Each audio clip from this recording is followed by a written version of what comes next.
अस्सलामु अलैकुम वरहमतुल्लाहि वबरकातुह। बिस्मिल्लाहिर्रहमानिर्रहीम। नहमदुहु व नुसल्ली अला रसूलिहिल करीम व अला आलिहि व अस्हाबिहि अजमाइन। अम्मा बाद। मोहतरम भाइयों, बुजुर्गों, दोस्तों, फ़िलहाल मदीनतुल मुनव्वरा में हूँ। रोज़ा रसूल सल्लल्लाहु अलैहि वसल्लम का नूरानी मंज़र बस हमारे होटल के कमरे में इस खिड़की में खड़े रह जाए तो माशाअल्लाह 24 घंटे आप यहाँ कुर्सी पे बैठे बैठे अपने होटल के कमरे में से रोज़ा रसूल सल्लल्लाहु अलैहि वसल्लम के गुंबद खज़रा को देख सकते हैं। मस्जिद नबवी सल्लल्लाहु अलैहि वसल्लम का जो पीछे वाला सहन है वो पूरा सहन आपको यहाँ से नज़र आता है। जन्नतुल बकी का पूरा कब्रिस्तान यहाँ से नज़र आता है।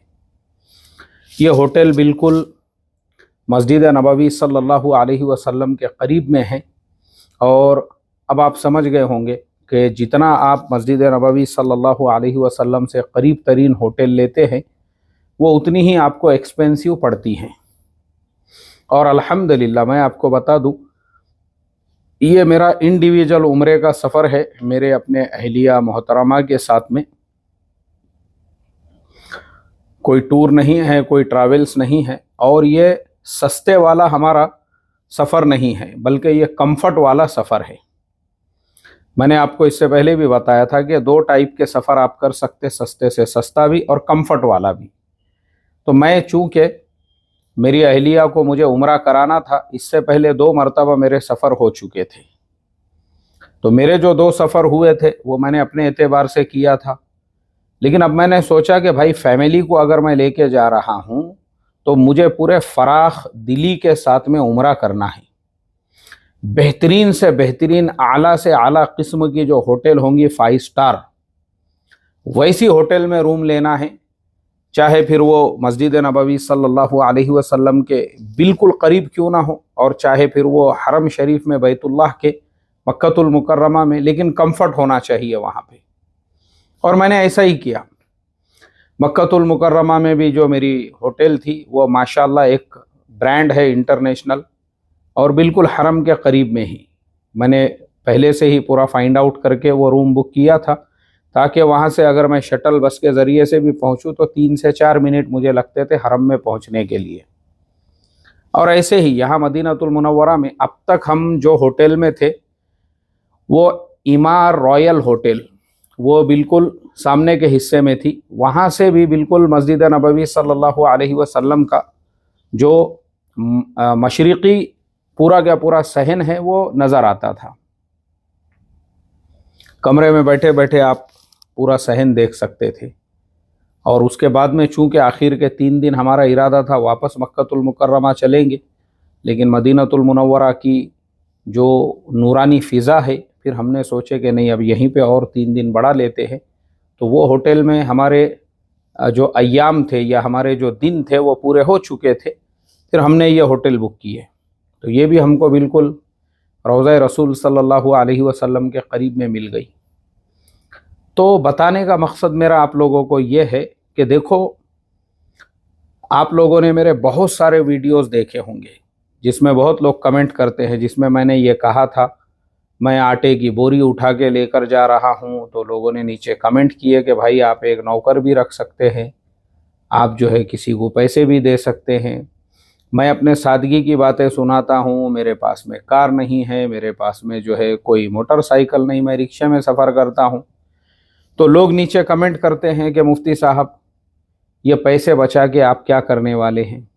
ऐसे ही मैंने शादी ब्याह के ऊपर तो मेरे 50 वीडियोज़ हैं कि भाई शादी में फ़ुजूल ख़र्ची करके, वलीमे में फ़ुजूल ख़र्ची करके आप किसको अपनी शान दिखा रहे हो। इसलिए मैं सादगी के साथ ये सारे आमाल करता हूँ अपने बच्चों के लिए भी। उसमें भी बहुत सारे लोगों के कमेंट्स आपको मिलेंगे कि पैसा बचा के फ़ायदा क्या है। अब मैं आपको बताता हूँ, वो सारे पैसे जो मैंने बचाया ना, वो इसीलिए बचाया कि मेरी बीवी, हमारा निकाह हुआ था 1998 में, आज से तकरीबन 26 साल पहले। उस वक्त से अल्हम्दुलिल्लाह वो बेचारी मेरी खिदमत करती है। मेरे गुर्बत के ज़माने में मैं 150 रुपये महीने के मिट्टी के घर में किराए से रहता था और 1200 रुपये मुझे मस्जिद की तनख्वाह के मिलते थे। वो 150 रुपये वाले घर में भी मेरी बीवी मेरे साथ में थी। एक मर्तबा बारिश हुई तूफ़ानी, तो पूरी दीवार जो है वो मेरे बीवी के आंग पे गिर गई। और मेरा बड़ा लड़का जो है हसन मोहम्मद, आप लोग बहुत सारे लोग जानते हैं, वो जब हसन ही जो है उसकी विलादत हो गई थी, एक ही बेटा था तब हमारा, वो भी उसकी जद में आ गया वो दीवार के। लेकिन उसके बावजूद मेरी बीवी जो है वह हालात में भी मेरे साथ में रही। सारे मेरे ज़िंदगी के जो उतार चढ़ाव है, मेरे गुर्बत के ज़माने के, मेरे इफलास के ज़माने के, बहुत सारे लोग जो मेरे साथ में आए, लेकिन हालात के एतबार से उन्होंने देखे भाई इस इंसान के हालात अब ज़रा गर्दिश में लग रहे हैं, परेशानी में लग रहे हैं, लोग ज़िंदगी में आपका साथ छोड़ते निकल गए। यहाँ तक कि बहुत सारे लोग मैंने ऐसे भी देखा कि मस्जिद में इमामत वगैरह के कुछ मसाइल चल रहे हैं, अब ऐसे लोगों को जो है सालिस बनाकर या फैसल बनाया गया। उन्होंने देखे कि भाई सदर साहब तो करोड़पति आदमी हैं, इमाम साहब तो भिखारी है। अरे इमाम साहब ऐसे इमाम 50 मिलते आते जाते, छोड़ो इनको, सदर साहब का पक्ष लो, भले वो गलती के ऊपर हो, भले उनकी तरफ से जुल्म और ज़्यादती हो रही हो। मैंने ऐसे ऐसे भी लोग देखा मेरी ज़िंदगी के अंदर। बहुत लोग आपको मिलेंगे आपके हालात देखकर आपका साथ छोड़ने वाले। मैंने ऐसे बहुत लोग देखा जिन लोगों को हम उंगली पकड़ के जो है ना तरक्की के आसमान पे ले जाना चाहते थे, वही लोग दुश्मनों की सफ़ों में जाके शामिल हो गए, हमारे पर काटने के लिए, हमको बर्बाद करने के लिए, हमारी जासूसी करने के लिए, हमारी बातें उनको पहुंचाने के लिए। आज वो ये चाहते हैं कि वो हमारे साथ वापस से आए और काम करे, लेकिन हमको ऐसे की ज़रूरत नहीं है। मगर मेरी बीवी, वो बेचारी 150 रुपये के मकान में भी मेरे साथ में थी। मैं जितनी मस्जिद, अब इमाम लोगों की ज़िंदगी कैसे होती है, कम से कम मैंने 10 घर बदला होगा, वो बेचारी हमेशा मेरे साथ में रही। ना उसके वालिद साहब ने कभी कोई शिकवा शिकायत की, क्योंकि वो खुद भी एक इमाम साहब थे। और उसके बाद फिर अल्लाह तबारक व ताला ने जो है जब रहमतों के, बरकतों के दरवाज़े खोले, तो फिर मैंने भी अपने दिल में ये अज़्म व इरादा किया। मैंने कहा अब वो बेचारी के आराम करने का टाइम है। बहुत मेहनत कर ली उसने अपने ज़िंदगी के अंदर, तो अब उसको अगर मैं उम्रे के लिए भी लेकर जा रहा हूँ, तो मस्जिद नबवी से 2 किलोमीटर दूर होटल बंगालीपुरे के अंदर, और उसके आगे एक और एरिया है, साप्टको का बस स्टेशन है, वहाँ पे, वहाँ से जो है पैदल आना है।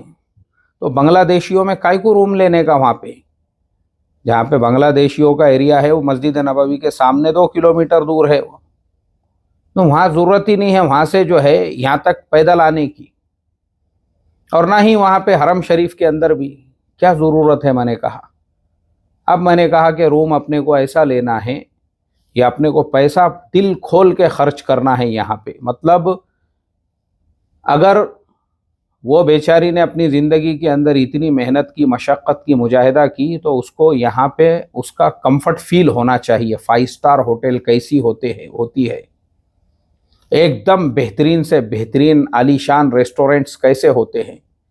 इसीलिए हम लोग रोज़ाना खाना खाते हैं यहीं सामने जो है ना एक मॉल है, यहाँ पे एक म्यूज़ियम बना हुआ है, अल सफ़िया म्यूज़ियम बोलकर, मस्जिद बिलाल के बिल्कुल सामने है वो। और हरम शरीफ से जो 301 नंबर गेट से रास्ता जाता है मस्जिद नबवी से, तो वो अल सफ़िया जो म्यूज़ियम है उसके अंदर 3rd फ्लोर के ऊपर बेहतरीन आला किस्म के रेस्टोरेंट बने हुए हैं। जैतून रेस्टोरेंट, रुसाफा रेस्टोरेंट, हम लोग वहाँ जाते हैं नाश्ते के लिए भी, खाने के लिए भी, भले 50 रियाल होने दो, कोई मसला नहीं है, लेकिन बेहतरीन से बेहतरीन खाना खाने का। और लॉन्ड्री वगैरह भी है यहाँ पे, लॉन्ड्री के अंदर कपड़े वगैरह भी धोने की ज़रूरत नहीं है। भले लॉन्ड्री वाला 70 रियाल लेने दो, 80 रियाल पूरे कपड़ों के, लॉन्ड्री में दो कपड़े अपने, क्या ज़रूरत है कपड़े धोने की। बहुत धो लिए ज़िंदगी के अंदर कपड़े। इसीलिए मैंने ये जो रूम लिया हूँ, मैंने कहा कि नहीं, तुमको वो फील आना चाहिए आराम की, रेस्ट की, कंफर्ट की, कि मैंने मेरे ज़िंदगी में इतनी मेहनत की। तो माशाल्लाह अब हम उम्रे के लिए भी आए तो उम्रे के जैसा फील होना चाहिए कि बिल्कुल हरम शरीफ के सामने अपनी होटल है और कमरे में से जो है पूरा रोज़े रसूल सल्लल्लाहु अलैहि वसल्लम नज़र आ रहा है। तो देखो, ये होती है ज़िंदगी, ये होती है लाइफ। अब अगर आप दुष्काल में, गुर्बत में, इफलास में, फाका कशी में ज़िंदगी गुजारना चाहते हैं, मर्जी है आपकी। और अगर आप, जैसे मैंने अभी आपको बताया कि मेहनत करने के ज़माने में मेहनत करो, और फिर अपने आप को जो है ना, जब आपकी उम्र 40-45 साल को पहुंच जाए, उसके बाद आप रिटायरमेंट ले लो। उसके बाद की लाइफ आपकी आराम से, सुकून से, इत्मीनान से, अब उसके बाद आपको काम करने की ज़रूरत ना पड़े। उसके बाद अगर आपको काम भी करना पड़ रहा है तो वो सुकून वाला हो, आराम वाला हो, इत्मीनान वाला हो। ज़हनी तौर पे आप पुरसुकून हो, माशी एतबार से बिल्कुल आप जो है फारिग हो। इसके लिए आपको ज़िंदगी में प्लान करना पड़ेगा, और उसके लिए मैं आपको दो ही बातें बताऊंगा, एक तो वक्त और दूसरे सोहबत। मैंने मेरे वक्त का सही इस्तेमाल किया। अब मैं आप लोगों को वक्त की कदर बताता हूं। जैसे आप लोग, आपको खुद सोचना है आप अपने वक्त का इस्तेमाल कहाँ कर रहे हो। अब देखो, मैंने मेरे वक्त का इस्तेमाल कैसे किया। एक वक्त में मैं 2-2, 3-3 काम करता हूँ। खाना खा रहा हूँ, उसके अलावा सामने लैपटॉप खुला हुआ है, आप लोगों को मैसेज करना है, ब्रॉडकास्ट वालों को, वो भी हो रहा है। उसके अलावा जो है कोई बच्चा, यानी मेरे पास में भी जो है घर के अंदर बच्चे आते रहते हैं पढ़ने के लिए, कोई सबक सुना रहा है तो चलो उसका सबक भी चालू है। सारी चीज़ें होती है वक्त को ज़ाये होने से बचाना। बहुत लोग मेरे वीडियोस के नीचे कमेंट करते हैं कि मुफ्ती साहब आप इतने कम वक्त के अंदर सारे काम कैसे करते हैं। मैं आपको बताऊं, मैं अपने 1 मिनट को भी ज़ाये नहीं होने देता हूं। और उसके लिए मैं आपको बताता हूं, बेहतरीन तरतीब यह है, अब आज मोबाइल का ज़माना है। मैं आपको एक बात बोलूं कि मेरा जो नंबर है मोबाइल में, व्हाट्सएप के किसी भी ग्रुप के अंदर नहीं है। जो मेरे साउथ कोरिया के ऑफिशियल ग्रुप है, जो ऑर्गेनाइजेशन के साथ मैं काम करता हूं, वो लोग ग्रुप बनाते हैं, उनको कोई प्रोग्राम करना है तब तक, उसके फ़ौरन बाद वो ग्रुप को डिलीट कर देते हैं। ख़त्म, प्रोग्राम हो गया, वो पूरा का पूरा जो है आपका सिनेरियो कंप्लीट हो गया। उसके कंपैरिजन में अब मैं आपको हमारा हाल बताता हूं। बहुत ध्यान से सुनो मेरी बात।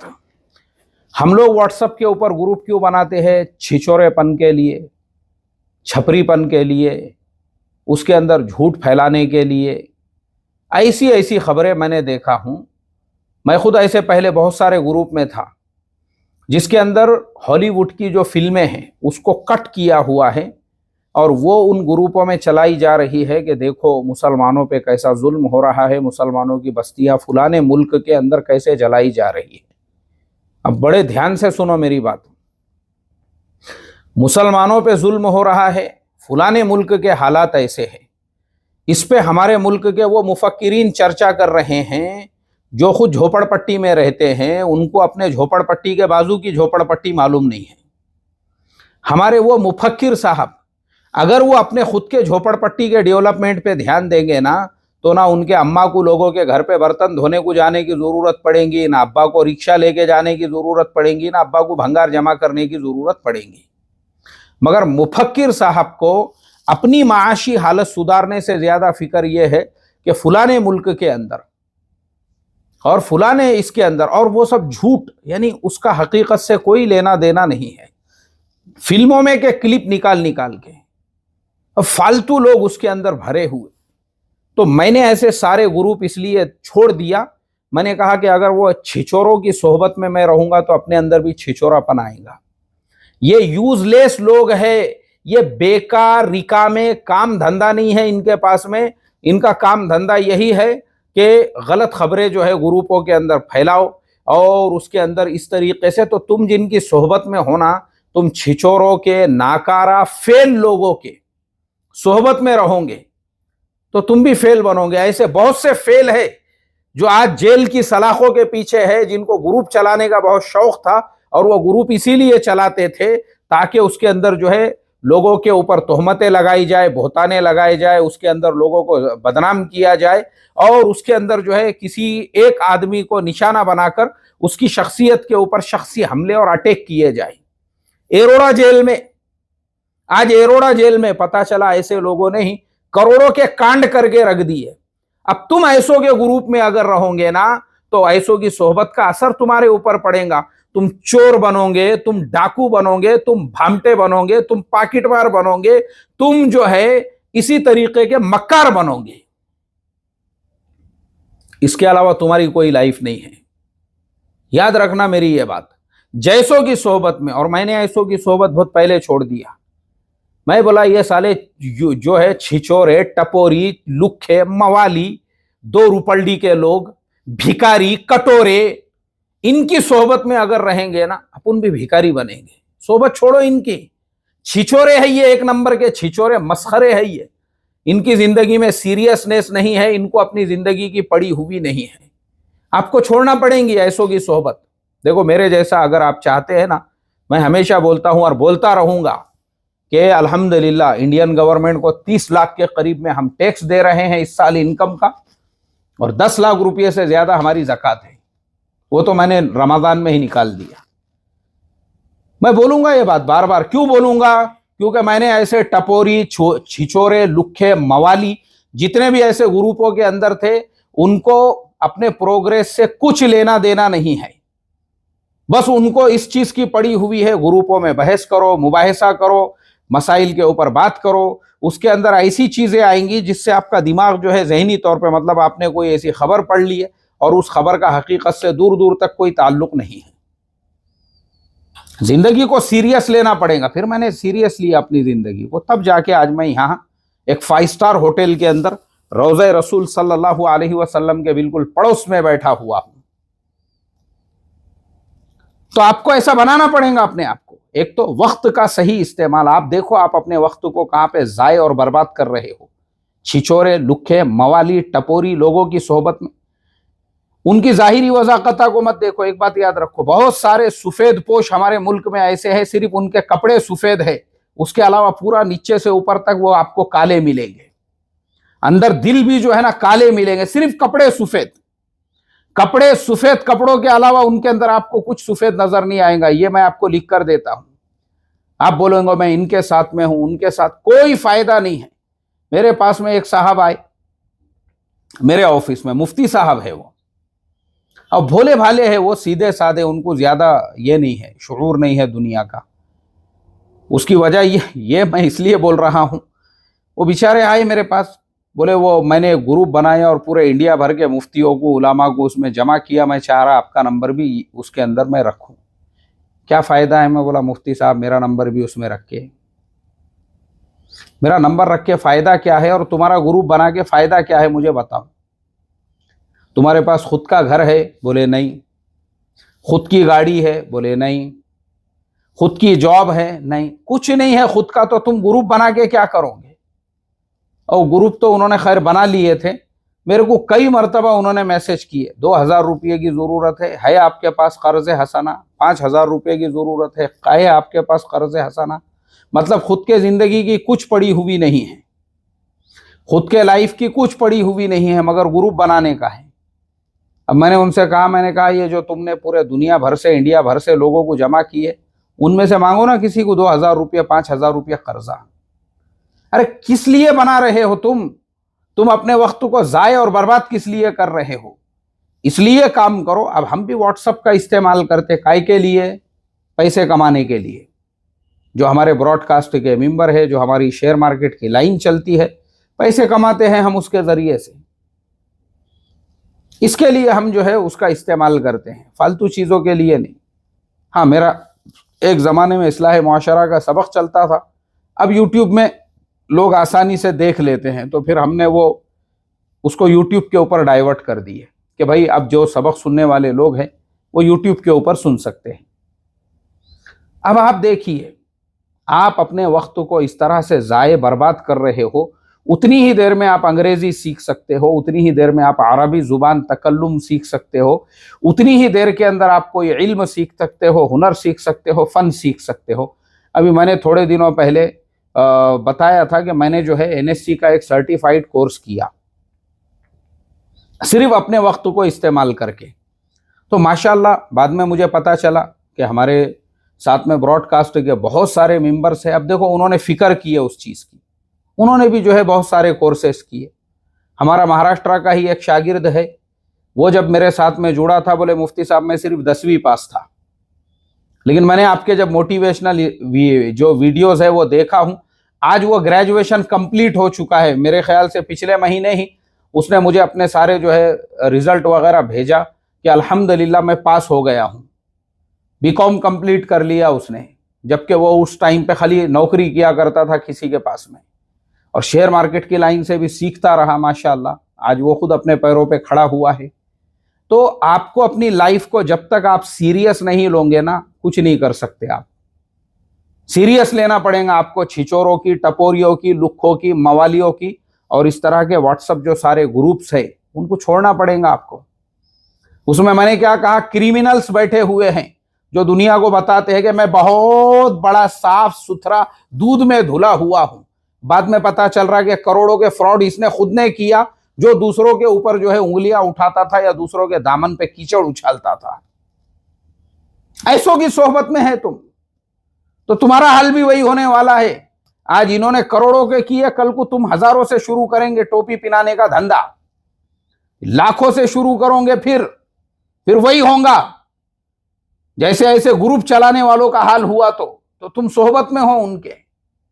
तो इसके लिए सोहबत इंसान ने उनकी इख्तियार करना चाहिए जिन्होंने अपनी जिंदगी में कुछ प्रोग्रेस किए।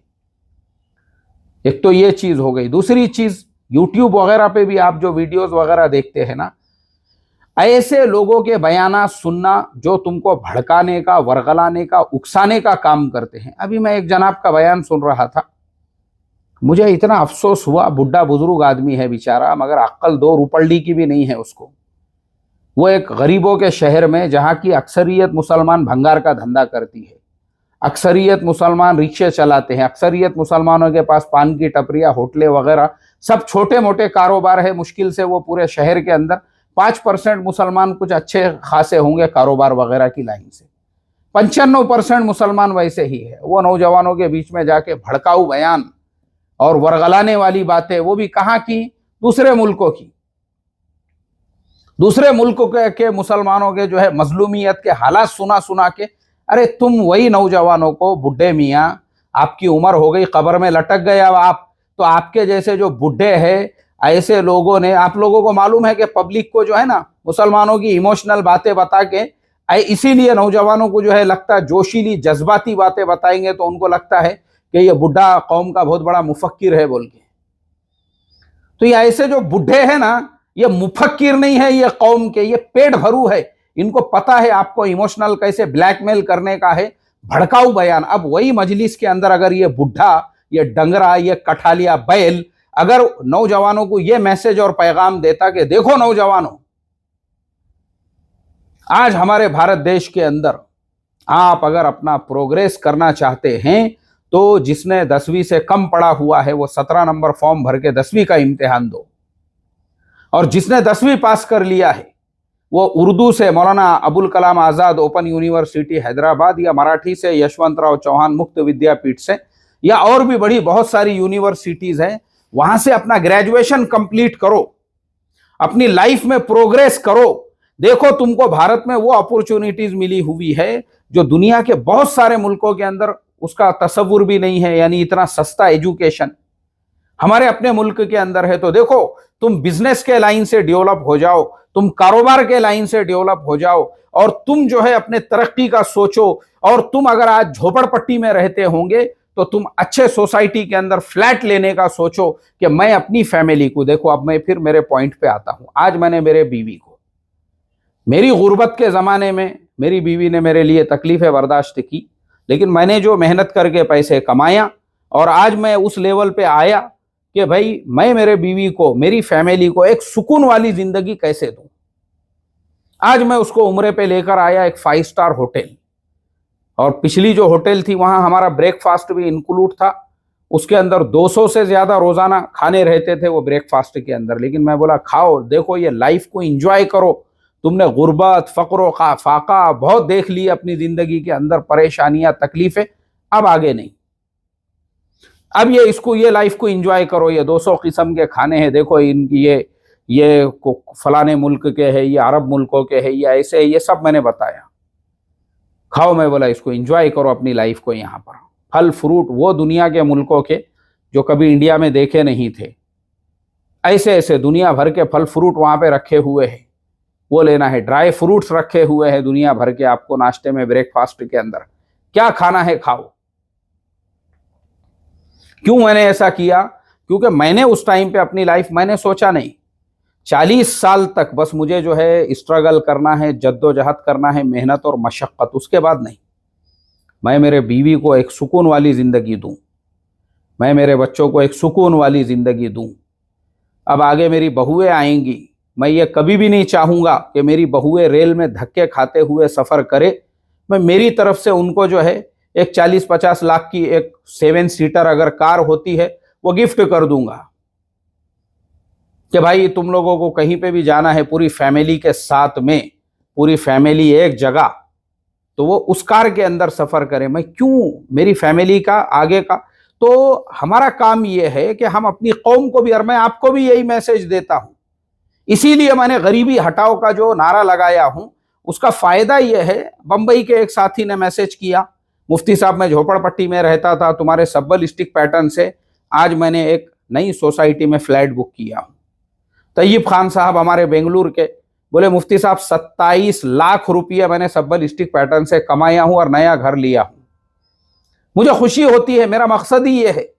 तो ये ऐसे जो कौम को भड़काने वाले पागल बुढ़े, मेंटल पेशेंट, कठालिया बैल, जिनको अपनी खुद की मसनदों की और खुद की अपनी जो है पड़ी हुई है, ताकि कौम को भड़का के, वरगला के, ये कौम को ये एहसास दिला सके कि ये कौम का बहुत बड़ा हमदर्द है। हमदर्द नहीं है तुम।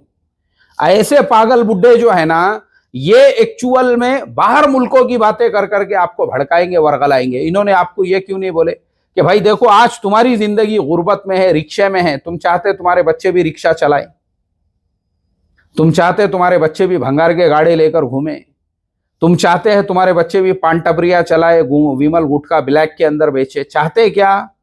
जब नहीं चाहते हैं ना, तो ये ऐसे बुढ़ों का काम ये है। अरे बुढ़े, कौम को ये सिकारे डंगरे, उचकाऊ मत, कौम के नौजवानों को भड़काऊ मत, वरगला मत।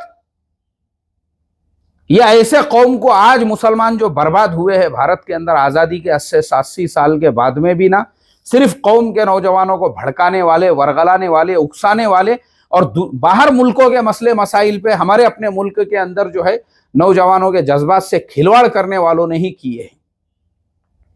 ग्राउंड लेवल पे देखो, वही शहर के अंदर अगर इस तरह से, भाई तुम्हारी अपने औलाद का फ्यूचर क्या है, ये आपने सिखाना चाहिए। तो कौम के नौजवानों को मैं यही कहूंगा, पहला जो मैंने आपको कहा, आप सोहबत में किसकी है? मेंटल लोगों की है, मंद बुद्धि लोगों की है, छपरी टपोरी लुखे मवालियों की है, वो सोहबत पहले छोड़ो।